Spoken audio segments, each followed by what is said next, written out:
তো চলো আজকে আমরা সুপার ক্লে দিয়ে একটা ঝাঁকানাকা ফুল বানাই। তো প্রথমে আমরা ক্লেটাকে ভালো মতো মিক্স করে নেব। তারপর আমাদের চমলক চাকুটাকে দিয়ে এটা ভালো মতো 5 ভাগে ভাগ করে নেব। এখন আমরা ফুলের শেপ দিয়ে দিলাম, প্রথমে রাউন্ড করে তারপর নিচে দিয়ে চোখা করে ফুলের শেপটা দিয়ে তারপর আমরা একটা যন্ত্রের সাহায্যে এটাকে চ্যাপ্টা করে নিলাম।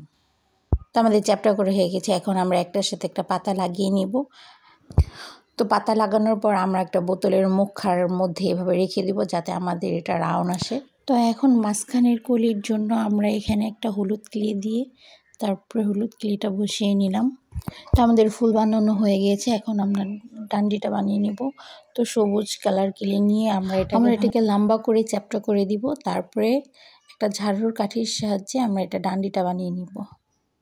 তো ডান্ডিটাকে লাগিয়ে তারপরে নিচে দিয়ে আমি আরেকটু ক্লে দিয়ে এটাকে উঠে যায়, তার জন্য এটাকে আমি তো আমার ফুল বানানোটা কেমন হলো সবাই কমেন্টে জানাবে। আমার কাছে তো খুবই ভালো লাগছে, জানি না তোমাদের কাছে কেমন লাগছে।